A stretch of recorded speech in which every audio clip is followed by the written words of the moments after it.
Mark Daly, and I'm here on the All Over the Place podcast where the funsanity never ends. Vroom a zoom zoom, and welcome to this week's edition of All Over the Place, the official podcast of Media Pub Live. I'm Eric Pervoznik, and with, as always, we've got Jim Culver and Hey, Marty how you doing? Morrow. Cheers. There he is, and Christine Leninger. 3 out of 4 of us today in the super hot state of Arizona. Excessive heat warning, Arizona. But that's why we're going to do what we're doing tonight, folks. We are going to talk about muscle cars. In most other parts of the country right now, you can roll the windows down, you can go cruising, if it's still even legal. But back in the day, it used to be legal. Back in the 70s, the 60s, maybe even into the 80s when muscle cars were still roaming the earth. Regular gasoline, no catalytic converters. Oh, look at that smile. Yeah, Marty's loving this. I am too. This is when I grew up, man. This is muscle car. And, and Dazed and Confused had that movie nailed with all the cars in that one and the engines. And a little disclaimer to start off, Marty's going nuts now because Marty actually knows, and Jim might know, and Christine, you may know as well. I just know how they look and how they sound. I don't know focus beyond that, a 440 engines, Hemi. I don't know. If it looks good and it sounds good, that's what makes a muscle car for me. I'll let Marty get into the technicality of stuff, but just when Clint and Wooderson were having that conversation in Dazed and Confused about the cubic this and cubic that, I just, oh yeah, ooh, cool, whatever. Well, more is better if you want any hints. What's that? More is better if you want a hint. Yes, much like the state of Texas. More power. Yes. Now we're going to get down to our top 3 muscle cars. And then we're going to finish it out with a round robin of our favorite fictional muscle cars. So we're going to start out. Marty, this is your wheelhouse. Okay. Start us out with your number 1 or number 3 of your 3 favorite muscle cars. I'm going to count them from 3 to 1. Number 3, and you're going to sense a theme here, is the 1970 Chevelle SS with the 454. It also had a 396 and a 350, but I like the 454 because it produced a lot of power and it used a lot of gas. Back when it was like, 50 cents. Who cared? Love it. Love that car. Big, strong engine that'll be powerful forever. The shape is just iconic. It's a very iconic, like when you think of muscle car, that's what a muscle car looks like to me. The Chevelle SS from 1970. And the reason your sense of theme is because when you get about to the mid 70s, the EPA choked everything out and we stopped having muscle in the muscle cars. Excellent little technicality note there. I appreciate that, Marty. And you're going to be basically our male version of Mona Lisa Vito from My Cousin Vinny with all your technicality talk tonight. It did not have any suspension. It had a live axle. It would have tilted up on its side. That tread wasn't available in that year. All right, so I think you're going to like my number 3 then, Marty, because, we'll get to that in a second because we're going to skip over to Christine, who Christine, why don't you show everybody the book? We're going to do a little shameless self-promotion right now for those who are watching. Thanks. So if you're just listening, this is a book that Christine had a big part of. So go ahead and tell us about that one, Rebel Without a Clue. Yeah, so this is Rebel Without a Clue. It's a book I actually published for a client last year. It's about the greatest car show on earth that brought automotive royalty to a small town with no stoplights. It's about the St. Ignace Car Show in upstate Michigan. And it's 650 pages of car customization and just amazing information from there's a little quote up here from Tom Peters, who was a retired design chief for General Motors and designer of the C6 to C8 Corvette. So it's got all different kinds of memorabilia and pictures in it from back in the day and just all kinds of neat. Very cool. It's like a who's who of automotive history. By way of Detroit, of course. So. Excellent. People can get that on Amazon? Yeah, it's on Amazon. Rebel Without a Clue by Sean Ravey. So yeah, and we're actually looking at doing more books with him because a lot of the people that are featured in the book actually loved it so much that they now want him, Sean, and us, Rich Pageant Media, to publish their books. So more to come on that. So, not to get too much into myself, but I actually am a bit of a car girl. Our background here, you can't see it, is my dad's 1968 Oldsmobile Cutlass Supreme. My dad loved muscle cars, and I actually did my internship with General Motors, vendor of theirs. So I'm like kind of big in this stuff a little bit, but I took a little bit different route with this just because I actually dig cars. I like going fast and I like driving and all of that stuff. So I went a little bit more modern with my choices, and 2 of my 3 picks I've actually owned. So I went with the 2000 Toyota Celica GTS 6-speed with a racing interior. Man, that girl was fast. And those racing pedals, stick shift. That is a great car. Yeah, it was Marty, super actually, fun to drive. The first thing that comes to mind for me right now, and maybe it had it, maybe it did, but help me out. What does it mean when something 3-speed on the tree? 3 on the tree. All right. So most cars you'll most are automatic now, but most cars that are stick shift after about, I don't know, the late 50s, maybe, probably into the 60s, didn't have the shifter on the next to you here. Mm-hmm. It was on the tree. It was like a turn signal, but as long as and you shifted that way, the same way you did on the ground, but it was on the tree, on the column, the steering column. Shout out to my friend Brian McVetti, high school. He got to drive around his mom's Impala, 1963, 64. I can't remember exactly. Brian will correct me. He probably had a top 30 list for his favorite muscle cars himself. But we love driving around, and the gear shift was there on the tree. So thank you, Marty, for cluing in, the son of an automotive engineer / mechanic. So thank you. And Christine, thank you for that awesome first pick. Jim, over to you. Yeah. Sure. All right. So I'm going to preface my list by saying that I know next to nothing about cars other than the fact that they go really fast when you step on the gas. So this is going to be a very shallow list of personal favorites. Marty, you're the expert, so feel free to tear it apart if you need to. But okay, so for my number 3, okay, so I come from a Ford family. I'm pretty sure I would be disowned if I didn't include Fords on this list. So for my number 3, I'm going to say the '69 Ford Mustang Boss 429, which is it's not the most beautiful car, but the power on this thing, the horsepower, and it's just amazing. Royalty. Absolutely. That is hot rod royalty. That is, if you're a Ford guy, that's the top. That's the pinnacle. That's, that's the car to have if you're a Ford guy. Yep. So just for pure power and performance, that's my pick for 3.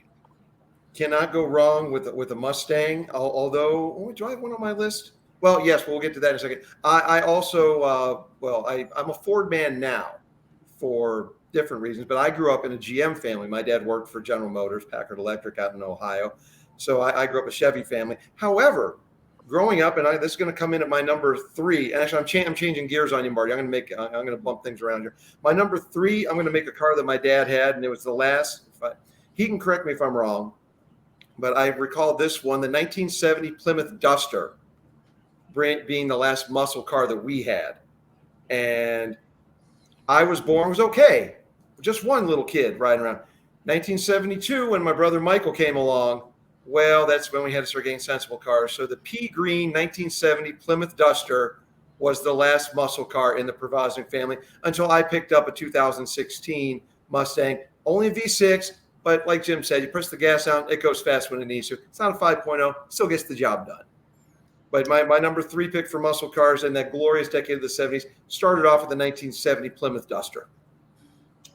That's a good one. And I always liked that as a little kid. I liked it because you had the Tasmanian Devil symbol on the trunk. The Dusters were kind of overlooked a little bit, but they had the same go as some of their other Plymouth, counterparts. and it just wasn't. It wasn't a Barracuda, you know. It wasn't. But the Duster was. There's a great following right now with the Duster crowd.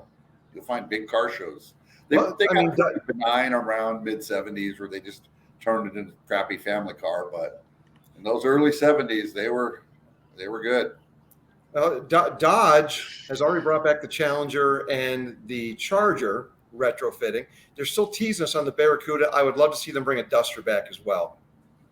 I might pony up for that. Yeah, that would be cool. That would be cool. But pea green only. Pea green only.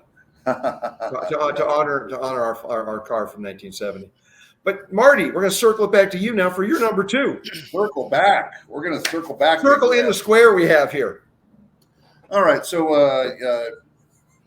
real quick, honorable mention before I go to my number 2 is 1965 Buick Grand Sport. It was part of the Skylark line. It was up in the upper echelon, the sportier ones. It was my dad's car. When he got out of the Army, he bought it about a year old in '66. And just like your brother, I came along and spoiled all the fun. They needed 2 cars instead of 1, so he sold his amazing car to get 2 crappy ones. But honorable mention there. Anyway, and I can say this because I don't have any of my own. Kids suck. Oh, Babies are sucks, eh? They're the worst. Living life without them would have sucked too, but there you go. Now that they've grown up, they're terrible. Who wants kids? You don't listen to my podcast, so that you'll never watch this. So yeah, you're fine. Yeah, so there you go. Proving my point, right? If they prove me wrong and watch the podcast, I will apologize. So anyway, 1970. You see the trend here. 1970 Barracuda was it's a very iconic body shape, kind of like the Chevelle, but a little different. And I think my favorite, even more favorite than my number 1, but just a really beefy. The rear end was a little wider. It just screamed hot rod. It was as hot rods got as far as looks at the time. Nice range of beefy engines to get in. That one didn't have really too many wimpy engines in it, but most were over the 350 horsepower range, and you could get it with a Positrack rear end and all that, and which means, you remember from my cousin Vinny, it's coming back. Yep, it's a limited traction. Both tires are grabbing instead of the one wheel peel where you don't have 11s, you just have 1. And not all of them had that, but you could get, that was one of the trims you could get. Just a fantastic car, made a really ugly, awful sound, and it was just amazing. And love that car. And Donnie's dad had one.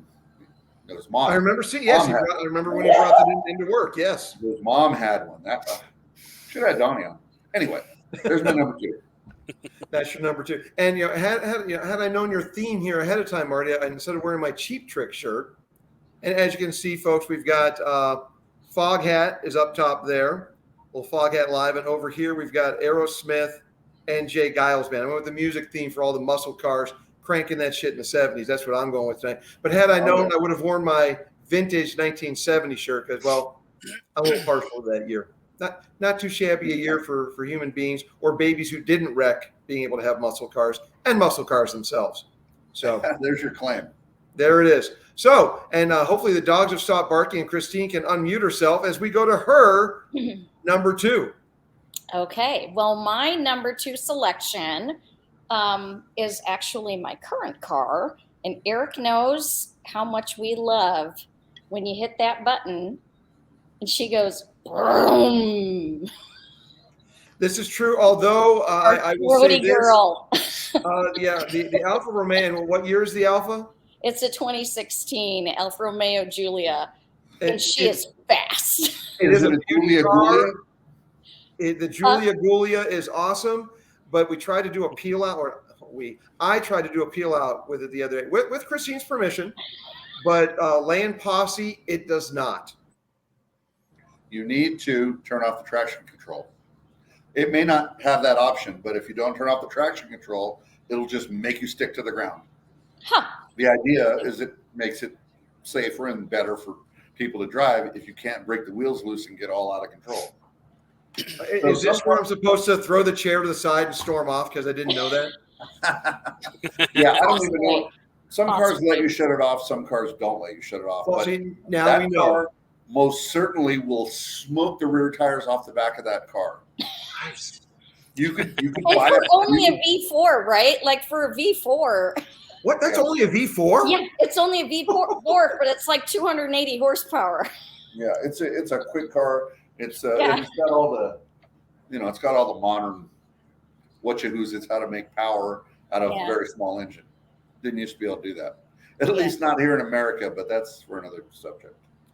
And I am fortunate that I do get to drive the thing from time to time. It is The so only fun. other person besides for me who's allowed to drive it. All right, Jim, over to you for your second pick Okay. for the muscle All right. car-orama. Okay, my second pick is probably going to be maybe a little too obvious because it's iconic, but I think sometimes the classics work for this. So I'm going to go with the 1978 Pontiac Firebird Trans Am. Wonderful car, obviously made famous from a certain Burt Reynolds movie, but Gator, right? It's Gator. Yeah, that was it. No, this thing was when growing up as a kid in the 80s and 90s. These cars were everywhere. Every neighborhood I lived in or visited, I swear there was at least one person that owned one and was always fixing it up. And they just you can't get away from them. They're just these beautiful, iconic cars. Just the shape and the look of them, they're just so aerodynamic. These things are built for speed and just such fun cars to tool around in, or so I've heard. I've never actually driven one, but they seem like an awful lot of fun. So yeah, that's my pick for number 2. Don't Oh, forget and the also peacocks. and it's also my pick because a Firebird was the only non-4 vehicle that ever sat in our driveway. Not a Trans Am, but sadly, but just an old, a beautiful little Firebird that was from the late '60s that needed a lot of work and was a fun little family car for us. So yeah, so that's my pick. Well, I didn't get to drive it because I was only 9 years old. My Uncle Steve had one, but yeah, those. No slight to the Alfa Romeo and the aforementioned pick, but that Smokey and the Bandit car. Oh yeah. Yeah, that is a car of cars there for sure. And they managed to put a big enough engine in that to make it go fast, despite all the regulations. There was a little middle ground in there where they were still able to make it scream. Buddy of mine had one. It wasn't the fastest thing in the world, like it was portrayed in the movie. They hopped it up, which means they just took everything off of it and let her rip. That's a great car, great car, and related to the one that I have chosen. Well, I'm gonna honor family as well on my next pick because I come from as I mentioned my dad he's a mechanic first, then became an automotive engineer. And so we always had cool cars. My uncle had cool cars. My grandpa had cool cars. But my dad, the 1968, another Barracuda being listed here in 1968, another from the Plymouth family. I went to the Plymouth Duster before. I'll go Plymouth Barracuda, 68. My dad used to drag race it. I've only seen the pictures. Damn, I want one of those. That's the dream car to own eventually. And Marty, I may have to ask you to help fix it up, but I'll drive to California for you. So yeah, but it just a fastback, right? Yes, that's what Pops had, and yeah. So I've heard the stories and just the pictures, and just look at those some badass cars. 1968 Barracuda is my number two pick. So Marty, we're gonna go back to you now. All right, my number 1. It is. I don't know how it ended up my number 1. Sorry, I'm having technical difficulties. The sun. There was a big across my face. The 1970 Z28, which is in a lot of ways related to the Bandit car and all, because they all had that same body. Different things added to it and whatnot. But the Z28 It was able to come. It came with a 350 or 360 horsepower V8. Not the fastest thing on the road, but to me, it had two headlights and a split bumper in the front with the hood kind of came to a point. Just love that car. And then my friend Bobby, he got one. I was so upset and also happy. Love that car. Love that car. So amazing. Another great car. I'm so glad we're doing muscle cars tonight. I'm having fun listening to all this stuff. Great calls from everybody so far. And I know Christine's not going to disappoint as we go to her for her final entry tonight. Well, I want to do my honorable mentions really quick. And sorry, that's a mentions. I can't go through this show without mentioning some of the classic cars that are my favorites, like the Chevy Corvette 1984 Stingray. I was waiting for a Corvette to get brought up. Even the current model Corvette is a just beautiful vehicle that I would not kick out of bed. Oh, sorry. The 1968 Ford Shelby Mustang. And of course, my father's 1968 Oldsmobile Cutlass Supreme. That thing was a beast. Cutlass. Yeah, memories of rolling around in that thing without a seatbelt. But and yeah, we're all still here. Pick, huh? We didn't want to seatbelt. We're all still here. Right? For my number one pick, like, of course, I live in Scottsdale. It's not unusual to roll up to a stoplight and have like Maserati, Bentley, McLaren, like all around you. But I'll tell you what, when I see my number one pick, I'm like, and my boys all know that when they make it big or when they get it to the NFL or whatever the heck they do, mama needs one of these cars. Or when we get big, when we get big, sell AOTP or bonus dad, you'll get one of those for you. I'm getting and it's actually found out it's discontinued, BMW i8 Hybrid. Oh, what a gorgeous car. I've never driven one, but man, that is a hot car. Oh, I want to drive it. The old Top Gear with the British guys, the original three. Jeremy Clarkson, the tallest one. He's just hated electric cars, the hybrid thing. He just talked all kinds of trash, and it was obviously set up, but he hates them. At least he used to, and so he drove an M5, which is a BMW that everybody loves. Drove it to meet up with, and he's like, "I'm gonna just drive this toaster or whatever." And so then he drives it, and he's just at the end, he's like, "That's the greatest car I've ever driven in my life." Oh my god! So you should watch that episode if you like that car. He really actually read the article. Oh man, there's an article about it too. That's actually how I found out that the i8 has been discontinued, because they decided that it's too expensive and it doesn't fit in their current plans for their lines of what they're doing. And everybody who owned one rejoiced. My car just doubled in value. Right. All right, Jim. Down to you for your final pick, and any honorable mentions that precede it. Actually, don't really have too many honorable mentions that haven't already been mentioned, so I'm gonna go past that. And although I pretty much second everything Christine said for honorable mentions. So yeah, my number one. This is again my limited amount of knowledge about cars. I just know what I like. This would be, if I had a dream car, this would be it. 1966 Shelby Mustang GT350. Yeah. I think to me, this is the ultimate in muscle cars in terms of it's just all around perfect in terms of performance, aesthetics, everything you want in a car. It is just the ultimate. And I think it has everything that I would ever need in a car, other than a traffic-free highway to drive it on, which we don't have where I live. So that is my pick. I think it's an absolutely gorgeous car. I've only seen a couple of them in the wild, but they are fantastic. Red with the white stripe down the middle is perfect. So nice pick. And that's one of the Christine mentioned one of the nice things about living here in Arizona. I saw one of these a couple of months ago, just driving around. This is my number one pick. I actually had this car. I was fortunate to have it. One of those stereotypical grandma only drove it for 25,000 miles. This is 1986, getting my first car, 16 years old. My dad, God bless him, was able to find this from a lady in Ann Arbor, Michigan. And it was a 1975 Chevy Malibu Classic. Ooh, And I saw one driving around. beauty. It was 8-cylinder. It had oil problems, had a leaky oil problem. It had a rusted out floorboard because it was Michigan, and unlike Arizona, floorboards do rust out. And ironically, the floorboard, it was jimmied in there. It was a street sign. It was a yield street sign that was jimmied into the carpet. That is a common hack. but I saw 75. I saw a much better condition. It was just a beautiful blue. Well, what's it? Marty, what's the tech on the paint job where it's almost porcelain like? Pearl?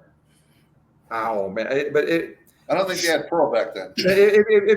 If it were red, I would say it would be a cherry apple red, but it was that in blue and just like it was glistening driving along in Chandler. Beautiful. And I thought that my 1975 Chevy Malibu Classic V8 and just rusted out floorboard or no, that was a kick-ass car. It was fast. It would peel out. I don't know if it had poly traction or posi traction or whatever that shit is. Much like Jim, I press the gas down. It goes fast. It makes loud noises. That's a muscle car for me. Amen, brother. So, yeah. So therefore, there's our list of our favorite 3 muscle cars. Now we're going to go and do our fictional cars. They're real cars within a show, but it's not a fictional car. A fictional character, if you will. And Marty, we're just going to keep the order going. Your first, your call. Mine is from one of my top 5 all-time movies, Mad Max. Ooh. And just so I didn't wrong, since we're semi-live. Whoa, what happened? Sorry, let me get it back to the top. It is a Ford Falcon XB GT Coupe from 1973. And as the guy said in the movies, it's the last of the V8 Interceptors. That is the car. I would love to build one. It was really popular in Australia. It was called something else here, but man, it didn't matter if I liked the car or not. That's my favorite car. It's just so great. Love that. Just everything about it. Even the in the movie, he's trying to catch up, and he flips this switch on his shifter, and it turns on the blower. Now later on, I realized you can't do that. That's not how blowers work. But it was cool as shit because then all of a sudden he was going faster. And then when he got low on gas in the road where he turned it off. And love that car. So it's a Ford Falcon XB GT from 1973. Last of the V8 Interceptors. Fords and Plymouths are dominating here tonight, folks, whether it's fictional or the God's honest thing roaming the streets. I'm getting verklempt.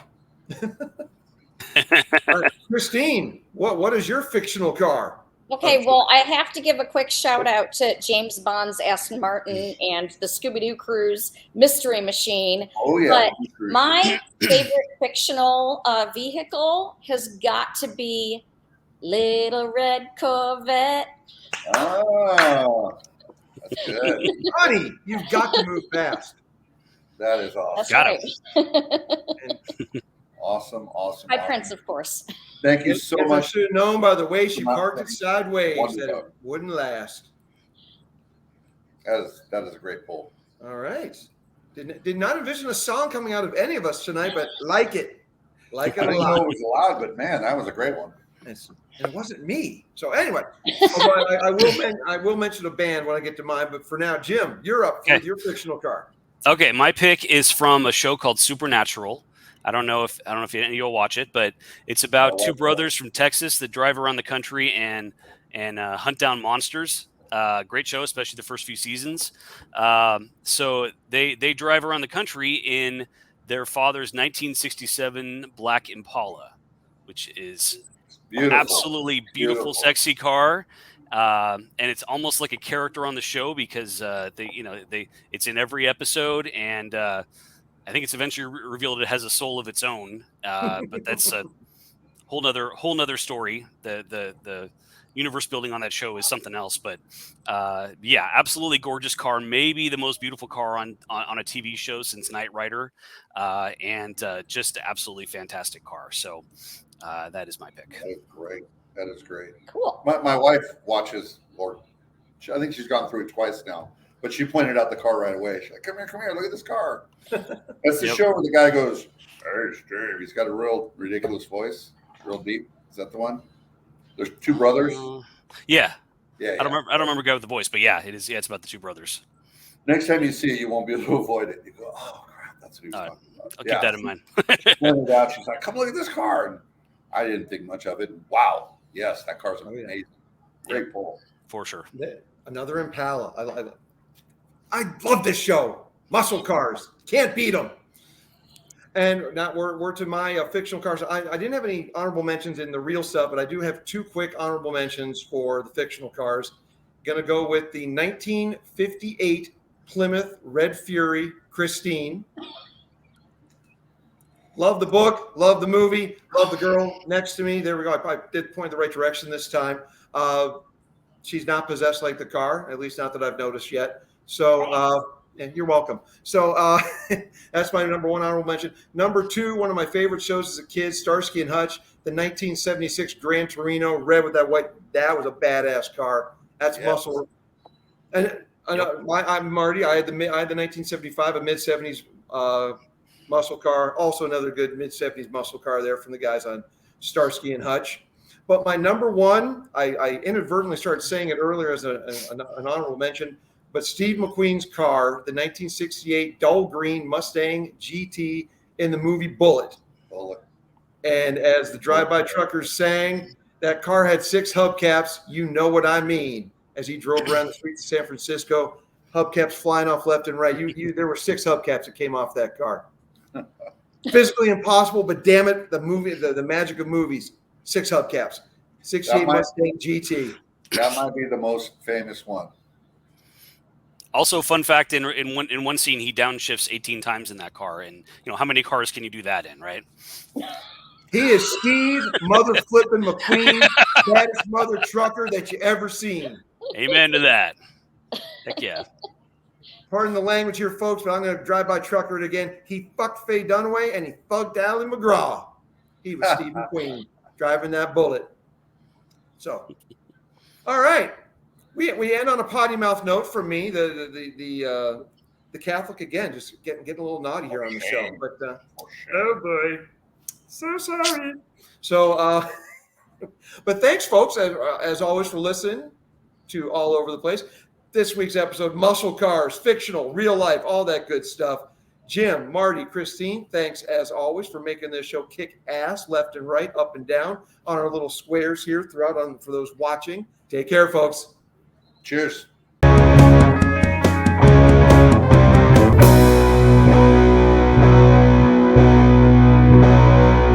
Over the Place, where the fun sanity never ends.